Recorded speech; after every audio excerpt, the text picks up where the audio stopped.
Ladies and gentlemen, what you have been waiting for is this exciting keynote address this evening. All week we have been reflecting on the historic year of 1968, framing our discussions in the context of Dr. King's unfinished work and what the dream still demands. Our keynote speaker recently stepped down from his position of the North Carolina NAACP to focus on reviving Dr. King's last project, the 1968 Poor People's Campaign. We could not think of a better speaker for the dream still demands. Like Dr. King, our speaker is a theologian who understands that social and economic justice issues are moral issues, just as Dr. King called for a revolution of values in 1967. Our keynote speaker has called for a moral revival in present-day America. He is asking the question why. He is a powerful, unifying voice for the dispossessed and disenfranchised, and a leader in the fight against systemic racism, poverty, and inequality. Ladies and gentlemen, please help me welcome to the stage the founder of the Repairers of the Breach, co-chair of the Poor People's Campaign, and pastor of Green Leaf Christian Church in Goldsboro, North Carolina, the Reverend Dr. J. Barber II, who drove here from North Carolina just to get here tonight.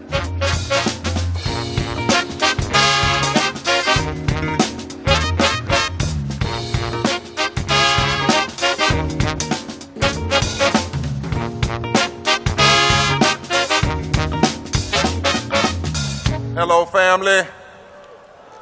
It is a blessing to be here tonight in more ways than one. I want to thank God for the privilege. I'm coming fresh from the hurricane and the waters of North Carolina, and I want to thank all of you for your prayers. I also want to ask that we would applaud the waiting staff, all the people that have waited on us tonight. I ask you to keep all of the people in your prayers who are underwater and trying to survive in this moment in North Carolina and South Carolina. Thanks to Sheila Jackson Lee, our chairperson, and my congresspeople, G.K. Butterfield and Dr. Alma Adams, who are here. I thank God for them and for all of you that have gathered here on tonight. I want to talk for a moment about knowing who we are in times like these. And there is a text, since I'm a preacher, and I hope you don't mind if I lift one verse. It's in Hebrews chapter 10, verse 39. It says, "We do not belong to those who shrink back unto destruction, but we are among those who have faith and who work for the perseverance of the soul. We do not belong to those who shrink back. I come tonight to this Congressional Black Caucus because I know a little something, Brother Roland, about this caucus and the strivings. I know about Hiram rebels before there ever was a caucus out of Mississippi who replaced that terrorist, treasonous terrorist, Jefferson Davis, the former president of the Confederacy. I know about George White from North Carolina, who gave the last speech of the last congressperson elected during Reconstruction in 1902, and he gave that Phoenix speech and said, like the Phoenix, we will rise from the ashes again. But I also know that the founders of the Congressional Caucus, they said in 71, it started out as a Democratic Select Committee, but in 71 they said that the caucus was not born to promote a party, but to be the conscience of the Congress, and to ever remind Republicans and Democrats of the need to strive for a more perfect union. You know who they were, don't you? Shirley Chisholm was the single woman in that midst, but oh, she was powerful. And Clay and Collins and Diggs and Hawkins and Metcalf and Conyers and Mitchell and Nix and Stokes and Rangel and Dellums and Fontroy. They were the founders. And upon forming, they said this: the purpose of this Congressional Black Caucus is to seize the moment, to fight for justice, and to raise the issues that are barely debated. Because they knew in order to deal with America, they had to know who they were. They also knew that they sat in those seats because those seats had been baptized in blood. Today, as we are here, this is the 55th anniversary of the killing, the murder, the domestic terrorism of those 4 little girls in a Birmingham church. But I want to remind every political elected official and everybody that holds an office, what we do has been baptized in blood. So we are here, my sisters and brothers, to cry out on behalf of those who've not yet been heard. We are here not to shrink back, but to hold on to the hope that America yet may become what she has long promised to be: one nation under God, indivisible, with liberty and justice for all. And that's why I raised this text today. That's why I want to talk about we are not of those who shrink back unto destruction. You know, Paul was a black brother. I hope y'all know that. When he wrote this, he was a brother. He was a brother. And Paul, when he wrote these words, the Jesus movement was under assault by a malignant narcissist, political leader in Rome. And that malignant leader, narcissist leader, had a bunch of enablers. And they were trying to turn everything back in America, in Rome. And Paul said to the movement, because there were people in the movement who were thinking about going along to get along. And Paul said, we are not of those who shrink back unto destruction, but we are those who persevere unto the salvation of the soul. In other words, you better know who you are when somebody is assaulting everything you believe in. The truth of the matter is, properly defining yourself and who you are is a critical philosophical, theological discipline that has penetrating and practical implication, particularly when one is under crisis. When you're under threat, the most important thing is not what your enemy does, but do you know who you are and whose you are and why you're really being threatened. Knowing who you are is critical to your sanity and your ability to sustain a fight back when you are facing what Paul Tillich called the very threat of non-being and non-existence. Now, to be sure, my brothers and sisters, we've always had to fight to maintain a proper sense of self because America has always struggled with who she is. America, this American project, has always had a kind of split personality, at times political and social schizophrenia. a great gulf between what America says she dreams to be and what she is in reality. That's why even in her great hymns, one of them says, America, America, God mend thine every flaw. Even the hymn writer knew that America can be schizophrenic at times. Dr. King once critiqued this nation and said, let us be dissatisfied until America will no longer have a high blood pressure of creeds and an anemia of deeds. And then it wasn't it Langston Hughes that said, America, oh, America has never been America to me, but I swear this oath that America will be. In America, there has been progress, but this has only come when those who knew who they were and who America should be dared to challenge this country and not to give up on her possibility. It amazes me in this moment when people keep saying that they've never seen anything like what we see now going on in America. And I want to know, what history class didn't you take? Have mercy, Jesus. This is the third time that a president lost the popular vote but was given the presidency. And that's not new. First time, 1877, Rutherford B. Hayes. Next time, 2000, George Bush. And both times things were bad. This is not the first time we've seen white supremacy and white nationalist thinking in the White House. Go back to Woodrow Wilson, who was the president of Princeton University. And when he became president, first he lied to black folk to get elected in the first place, and then chose not to meet with black folk. And then he played the movie Birth of a Nation in the office 100 years before Steve Bannon was ever in the White House.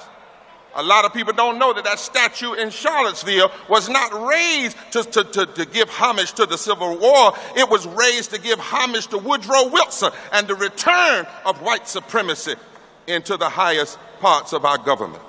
It was in 1965, I was thinking about this the other day, when the Dixiecrats were fighting the passage of the Voting Rights Act, Julianne, and they were so in fear. And many people were asking Dr. King, why are folk fighting so hard against voting? And Dr. King said, wait a minute, let me give you an analysis. And this is what he said in Montgomery after the Selma move. You know, you have to read something about Dr. King other than I Have a Dream. Y'all do know that, right? And in 1965, at the end of the march, he said this, Senator Booker. He said, why is there so much opposition to voting rights that will actually help white people too? He said, it may be said of the slavery era that the white man took the world and gave the Negro Jesus. Then it may be said of the Reconstruction era that the Southern aristocracy took the world and gave the poor white man Jim Crow. He gave him Jim Crow. And when his wrinkled stomach cried out for the food that his empty pockets could not provide, he ate Jim Crow, a psychological bird that told him that no matter how bad off he was, at least he was a white man, better than a black man. He ate Jim Crow. And when his undernourished children cried out for the necessities that his low wages could not provide, he showed them Jim Crow signs on the buses and in the stores and on the streets and in the public housing. And his children learned to feed on Jim Crow, which was their last outpost of psychological oblivion. Listen to Dr. King. He said, that's what happens, and that's what happens when the Negro and white masses of the South threaten to unite and build a great society, a society of justice where none would prey upon the weakness of the other. Whenever that is about to happen, he said, an oligarchy always sows racism and fear to keep poor black folk and poor white folk from coming together and changing America. Now, when Obama won in southern states like North Carolina, Florida, and Virginia, I'm not talking about that you had to agree with every policy, but when Obama won, the coalition won, that exposed the possibility of fusion coalition in the South. And with these changing demographics, or as my president, Derek Johnson of the NAACP, likes to say, metrics, with these changing metrics, it showed that the South doesn't have to be locked up anymore. Black and white and brown people can come together. And now what we are seeing because of that possibility is another chapter of America's regression reality. Now, since the publication of Michael Wolff's Fire and Fury, and now Bob Woodward's Fear, pundits and politicians have again questioned President Trump's mental stability, provoking the Twitter-in-chief to retort that he is a stable genius. Now, I leave mental health diagnosis to the healthcare professionals, but we would do well to heed Dr. King's prophetic diagnosis of our moral malady. The truth of the matter is the sickness, the socio-political sickness of fear and hate and racism has still not been cleansed from the veins of this democracy. And it still produces this reactionary extremism in state houses, the U.S. Congress, and in the present administration. And I want to say this, it is bigger than one man and his personal sanity. Hear me now. In fact, somebody, or a good reporter, ought to get with some scholar and do an analysis, and the analysis should be entitled, What Went On Underneath the Tweets? You know, we used to sing a song, Beneath the Sheets. Some of y'all sung that before y'all said. But what went on underneath the tweets? Because to focus on Trump alone is to miss what's happening in America. Neil Painter, the Princeton scholar, has said that what we see now with Trumpism, not Trump, his entire cohort of extremism, is symptomatic of an often reoccurring iconography in our American history. We come to our senses as a nation for a moment, for a twinkling of an eye, and then we move backwards, and we have a massive, mean, and regressive relapse. What we are seeing, Senator Harris, is not just the problem of a person, and it will not be gone if he is out and Pence gets in. Can I teach a minute? Don't you think that if Trump was just gone and Pence got in, that suddenly things would be better? In essence, sometimes Trump might be a blessing because he's too foolish to be quiet. Lord have mercy. Lord have mercy. Lord have mercy. Whatever Donald Trump's mental state, don't just focus on him.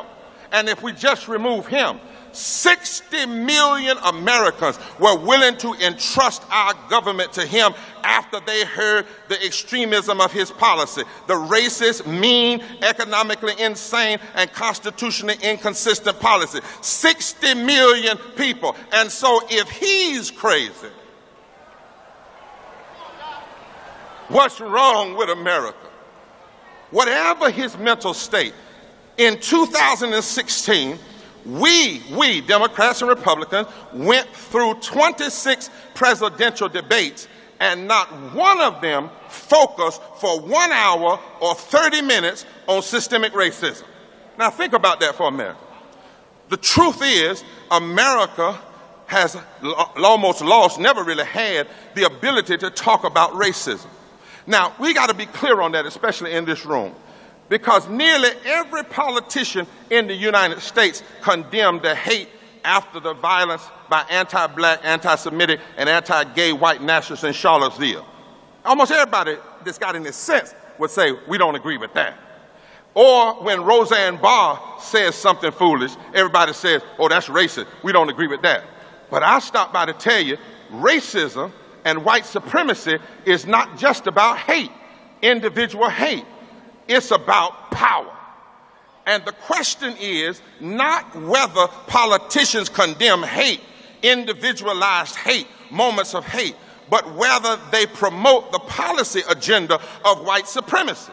Because the fact of the matter is you can be black and a white nationalist. Because white nationalism is about policy. So if white nationalists are against health care, if white nationalists are against voting rights, if white nationalists are against living wages, and you black and you vote with them, then at best you are an enabler of white nationalism. That is why it's so telling. We didn't have one 30-minute debate. out of 26 presidential debates about systemic racism. Before Trump, 2010, we saw the assault on voting rights that set up a Trump possibility.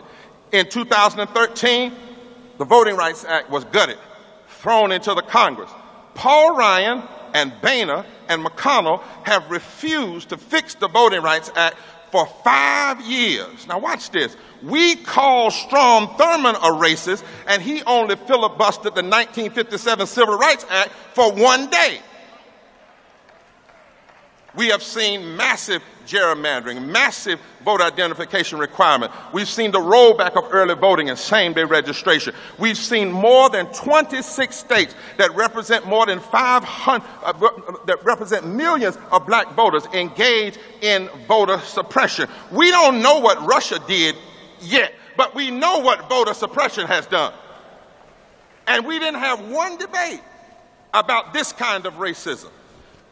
And do you know wherever there is voter suppression in the state, that state has the highest poverty, the lowest wages, the greatest hostility toward immigrants and the LGBT community, and the deepest cuts in education. So voting rights is not just about black folk, because what white supremacists will do is they will suppress the vote and win because of racist voter suppression, and then once they get in office, they pass bills that hurt mostly poor white folk. We haven't had one debate. When you think about how many unconstitutionally constituted state legislatures we have because of voter suppression and what the Brennan report says, when you look at the fact that we have children, immigrants being snatched up and kidnapped, in essence, because they're brown, when we look at the resegregation and underfunding of public schools, that's racism. When we look at the refusal, when we look at the appointing of racist judges to the bench, that's racism. Not just when Roseanne Barr says something. When we look at the fact that we just watched a person named Kavanaugh go through some hearings, and you all know if that was a black man trying to get, or a black woman being planned for the Supreme Court, they would not even make it through a hearing. What we just saw was white privilege happening on TV right in front of our face. White privilege. When we see all the lies that President Trump has told, and we know if Obama had told a half of one of those lies, they would have called, that's racism. When we see the Senate steal a Supreme Court seat, think about that, in a way we haven't seen since the Civil War. And when right now on the Supreme Court, we have 4 Supreme Court justices that have been appointed by 2 presidents who didn't win the popular vote. That's racism. Nancy McClain, in her book, Democracy in Chains, says that's racism. And she says, be clear, and she's a white professor from Duke, they don't want 5 seats, they want 7. 7 seats. And when Mansfield and Dirksen, a Democrat and a Republican in 1965, Reverend Jackson voted for the Voting Rights Act. And they brought Republicans from the North and Democrats from the North together. Only one Republican from the South, out of Texas, didn't vote for the Voting Rights Act back then. And yet, when Senator Harris asked Kavanaugh, was the Section 2 of the Voting Rights Act settled law, he refused to answer. That's racism. I'm not answering you, black woman. And I'm not going to tell you if I believe Section 2 of the Voting Rights Act that says you cannot discriminate against me in voting is settled law. It's settled law. That's systemic racism. And we had 26 presidential debates on the Democrat and Republican side, and not 130 minutes focused on systemic racism. This is more than just about Donald Trump. We have 140 million poor people in this country, not 39 million, 140 million poor people that are poor and low wealth. 14 million children The poor are not some small minority, not lazy people or black people. They are black and white from Appalachia to Alabama. 65% of Latinos, that's 37 million people, poor and low wealth. 60% of black people, 25.9 million people, are poor and low wealth. 41% of Asians, 7.6 million, are poor and low wealth. 67 million white people, 39% of white people, are poor and low wealth. Poor and low wealth. 38.2 million of our children are poor and low wealth. 20.8 million of our elders. We have 37 million people without health care right now, even with the Affordable Care Act. And for every 1 million people that do not have health care, 6,000 die every year. Which means, as I tell some preachers, that if you preach over a person and says God called them home when actually they died because we don't provide health care, you are telling a lie on God and a lie on this government. 250,000 people die every year from poverty. Yes, we should march in the street when a cop shoots a black person unarmed. We should march and stand up. But there's 250,000 people dying from government policies every year. More than die from heart attacks. More than die from cancer. And when we look at the fact that 60% of Latino workers make less than $15 an hour in the South, and that half of all jobs in the South are less than $15 an hour, and yet 400 families in this country earn an average of $97,000 an hour, while we lock people up who simply want 15 because they can't survive on $7.25. The battle we're in is not just about one person. When we look at the environmental dangers right now, the reason we're having this hurricane, like we heard my son's an environmental physicist, he said, Daddy, because the environment is warming up, it's messing up the jet streams. That's why these hurricanes are coming and stopping and twisting and turning in ways that we never saw before. And who gets hurt the most? Poor folk. Poor black folk, poor white folk. When we think about there are 4 million families in this country that can buy unleaded gas and can't buy unleaded water. When we look at the fact that right now, copper companies in Arizona are drilling on Apache lands and poisoning the aquifers of the people who were first here, the Apache Nation. And coal ash is being spilt into the rivers, and pipelines are being built through sacred lands and across black lands and poor white lands. And federal deregulation could allow mines in Alaska. And our Alaskan brothers and sisters and the natives in Alaska are suffering because nobody ever goes and does a news report on Alaska. And then when we look at the unending war economy, they told me sometimes don't talk about this, Reverend Barber, but you got to. And this caucus has to talk about it. 54 cents of every dollar going to the military, discretionary dollar going to the military, and only 15 cents going to health care, education, affordable housing, and infrastructure. We paid more than $4 trillion since 2001 to fight the war on terror, while claiming that we lack the resources to provide decent medical care for every American. Our problem in this America is not that we don't have enough money, we don't have enough moral capacity. I have enough moral capacity. And yet, we didn't have one 30 minutes, Roland, one 30-minute debate on ecological devastation. One debate dedicated to systemic racism. One debate dedicated to systemic poverty. One debate dedicated to the war economy. And I declare that until we change the moral narrative, we are subjected, we have the possibility of getting a Trump over and over again. Because until we tell the truth, then people cannot be set free.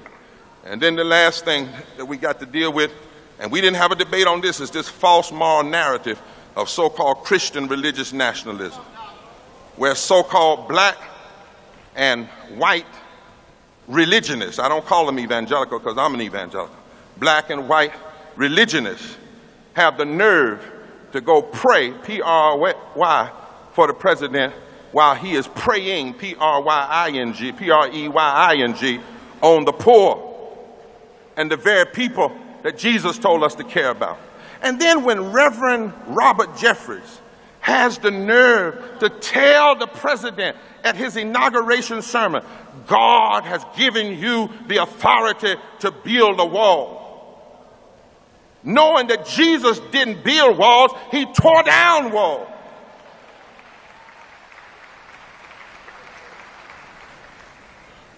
And we haven't had one debate on morality.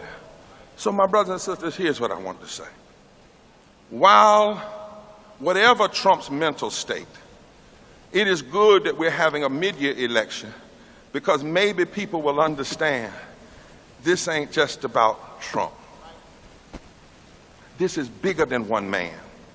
Some Republicans have spoken out against the president's tweets and antics, but they still vote for his agenda. Don't be fooled. They don't object to what he's doing. They just object to what he says sometimes, and that's only in public.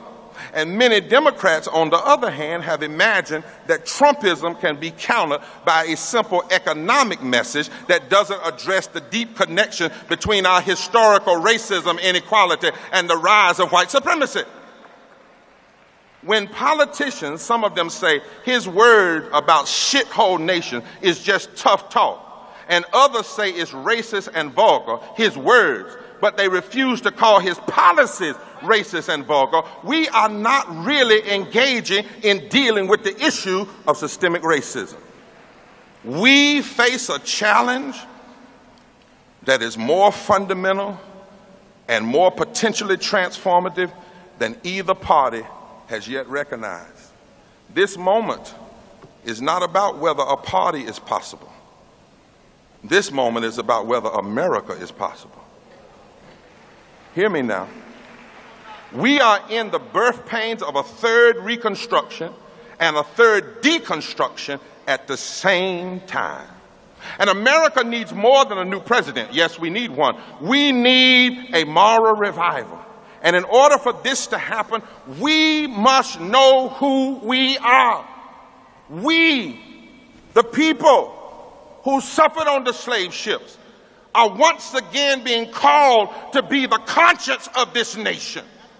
We must know that in the 21st century, racism and economic fear still too often conjures a powerful magic which compels this nation to seek safety in hating the other and a false security in nativism that has failed us before and will fail us again. And that's why we cannot be of those who shrink back unto destruction. But we must press on to the perseverance of our souls and the soul of this nation. The Southern strategy was designed to last 50 years. It was began in 1968 when Kevin Phillips told Richard Nixon, I know how we can win forever by controlling the South, South Carolina, North Carolina, Alabama. We won't use the N-word anymore. We'll talk about tax cuts, entitlement reforms, and law and order, and we will get big money to use this formula to cause division among the very people, poor whites, poor blacks, and poor Latinos, that ought to be working together. And we will fool people that the other people are their enemies, when the fact of the matter is if you're poor and you can't pay your light bill, we all black in the dark. So in this moment, part of what we have to do is help America face this question. What is it that causes many poor whites, there are more poor whites than there are poor blacks, to vote against every program they need? What makes poor whites vote for a candidate who promises them they'll be against the LGBT community, against abortion, for prayer in the school, for tax cuts, and they can't see that those same candidates are against living wages and health care and fundamental right? What myth will make you vote for somebody who's going to take your health care? A kind of person that wakes up in the morning and the only thing they can think to do is take somebody's health care. And 2/3 of the people losing their health care are the very people that voted for Trump. What myth? And we've got to face this myth, but not in a destructive way, not in a put-down way, but in a way that can bring people together, that can bring poor and working class white people and black people together and Latinos to form a multiracial coalition. We must take on the myth and bring people together, because the truth of the matter is 97 million people stayed home in the last election that could have voted, partly because they don't ever hear their issues. Right up here in the Beltway, you would think nobody exists in America but the middle class. That's all people want to talk about. 750,000 fewer African Americans voted in the last election than they voted in 2012 that didn't vote in 2016. And right now, Ben Jealous did a study, and that study said if we would register 30% of the unregistered African Americans in the South and then connect them with just a percentage of poor and progressive working class white people and Latinos, we could change the South. And if you change the South, you change the nation. But you can't have people coming to Selma, for instance, during the time of the remembrance of walking across the Edmonds Pettus Bridge, and there are white politicians who say they love what happened in the past when Selma is the 9th poorest city in America right now today. We must work to come together. That's why a whole cadre of us, Derek, come together, said it's time for a Poor People's Campaign. Notice, not another organization. No, we don't need no more organizations. Lord help. We got enough strong organizations. We need a movement. It's movement time. It's nation building time. We need a movement to change the narrative and force this country to deal with the issues of race and poverty. We have to get poor blacks and poor whites and others to come together. The 140 million poor people in this country represent the salvation of this country. But if we keep going through elections and we can't even say the word poor, people don't hear themselves and see themselves. Wealthy oligarchs know that they cannot hold on to power in a truly democratic election. That's why we're witnessing an all-out assault, foreign and domestic, on our basic values. Now, in his final sermon, Dr. King in 1968, I don't know if Mark Thompson is in here tonight, but people will talk about, the sermon was entitled, I've been to the mountaintop. The problem with that is, the way this system does, it often makes us listen to the hoop, but not to the gravy. Huh? In that speech that night, if I read right, Dr. Jackson and others, Dr. King looked at the sickness of our society, and he said, my friends, nothing would be more tragic than for us to turn back now. So this is not the time to not know who we are. James Baldwin said it like this: we made the world we're living in, and we're the ones that are going to have to make it over. The time for right now is for all of us, whatever organizations we're in, to remember that we do not belong to the people who shrink back when stuff gets tough. America needs a conscience in the Congress. America needs a conscience in the street. We need it in the street. We need it in the Congress. We need it at the ballot box. So I stopped by this evening, blown here by a hurricane. I left my folk back home because I just thought maybe this old country boy had something to say. We must come together in the movement, in the street, and fight in the street and in the Congress. Put down our petty differences. It's time to get the hell out of banquets and go to battling. It's time to battle. We must change the public conversation. These next election, America itself is on the ballot, not just who supports Trump. And those, we cannot let extremism and those who serve corporate interests say that health care for everyone is socialism. We need leadership who will say, no, it's not socialism, it's a moral social contract rooted in the establishment of justice for all. If caring for people is socialism, then the Constitution is a socialist doctrine. because it says we're supposed to promote the general welfare and have equal protection under the law. If caring for people is socialism, then Jesus was a socialist when he said that a nation is supposed to care for the sick, the hungry, and the stranger. If providing health care and living wages and stopping racial discrimination is socialism, then ending slavery was socialism, and civil rights was socialism, and women's rights are socialism, and LGBTQ rights are socialism. We cannot allow those who want to change the narrative to define the terms of the debate. If caring for people and giving them health care is socialism, then bailing out businesses that fail because of reckless behavior is also socialism.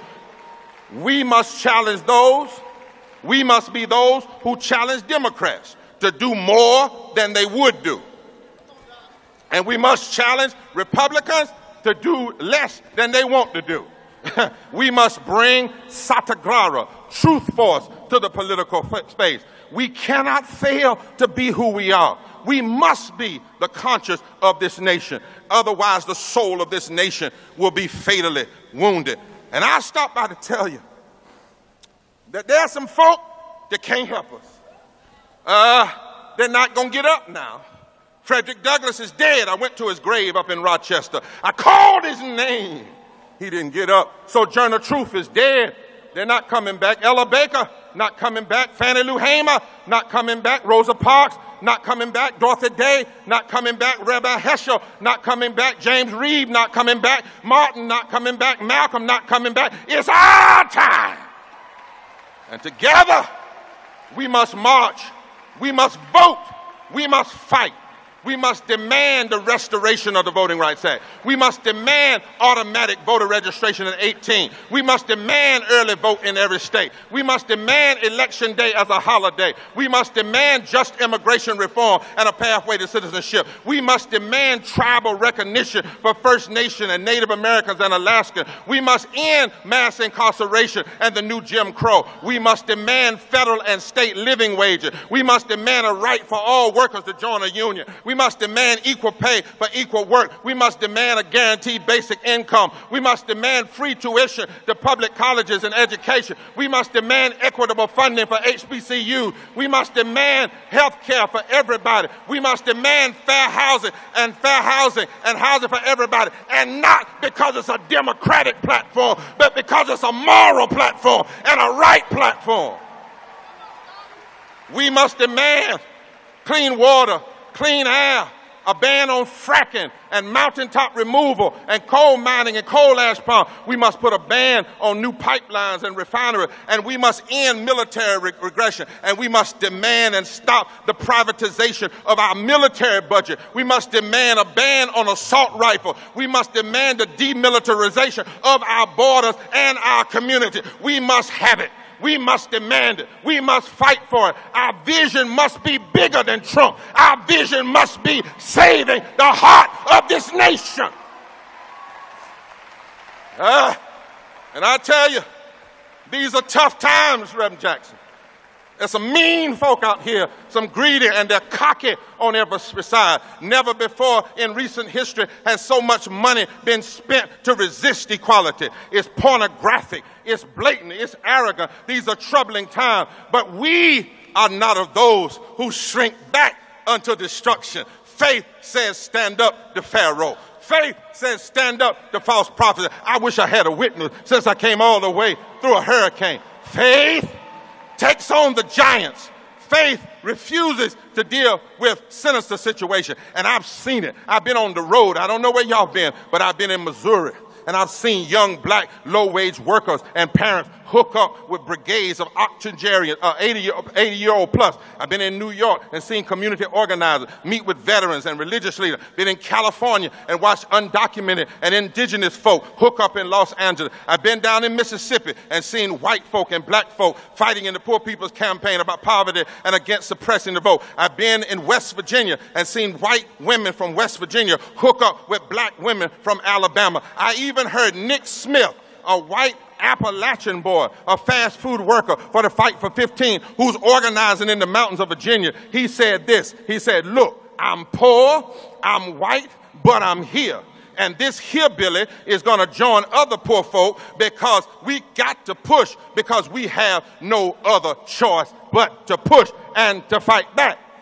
And if we bring all that together, we, notice, are not of those. Not I. We are not of those. And I feel like, God, I feel something. I know the power of coming together. I know it biblically. Can I preach for 2 minutes? I know the power of getting together, because when Moses and his people and that rod came together, Pharaoh came down and the Red Sea had to open up. When Esther and Mordecai came together, they were able to stop the plots of destruction against the Jewish people. When David and his rock and his slingshot and his faith came together, Goliath fell, and they tell me the next morning in the Jerusalem Post, it read, the bigger they come, the harder they fall. When Shadrach, Meshach, and that bad Negro got together, way down in the fiery furnace, God cooled the fire down. And somebody said they saw a fourth one in there, and it looked like the Son of God. I know what coming together can do biblically, but I also know what it can do historically. Truth is, we've always had to come together. During slavery, it looked like justice had lost. But when Harriet Tubman and Frederick Douglass and white Quakers and white evangelicals got together and formed a fusion movement, slavery came down. Women didn't have the right to vote, but when a sister named Sojourner Truth and a Quaker named Lucretia Mott and a white woman named Mother Jones came together, they won the right to vote. Plessy versus Ferguson looked like it had the victory, but when Thurgood Marshall got white lawyers and black lawyers and Jewish lawyers together, they went before an all-white Supreme Court, one member who had been a member of the KKK, but they had to vote unanimously and bring it down. It looked like Jim Crow had beaten down injustice, and injustice couldn't rise again. But when Rosa Parks and Martin King and Bayard Rustin and Jesse Jackson and Glenn Smiley and James Reed and Jonathan Daniel and Viola Wilson got together, they tore Jim Crow down. It looked like apartheid was going to last forever. But when Bishop Tutu and Nelson Mandela and Ron Dellums and this Black Caucus got together, they tore down apartheid. I know it biblically.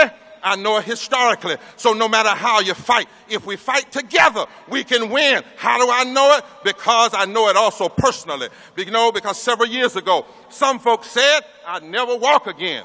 They said I'd never get out of a wheelchair. I was 30 years old. I had always depended on my legs, but I woke up one morning and I couldn't move. I spent 3 months in UNC hospital. I was facing depression. Didn't know if I'd ever get up again. But for 12 years, I was in a wheelchair and on a walker. But over those 12 years, I remembered who I was and whose I was. And somehow, my mind got together, and my doctors got together, and my nurses got together, and my swim coach got together, and my therapist got together, and the prayer warriors got together. And I can jump now. I can march now because God helped me. And I'm telling you, I'm a witness. When we all get together, when we all vote together, when we all fight together, when we all stand together, when we all work together, what a day, what a day, what a day, what a day of rejoicing it shall be. It's time to take off the suits, get in the street, go to the ballot box, and save the heart of America together.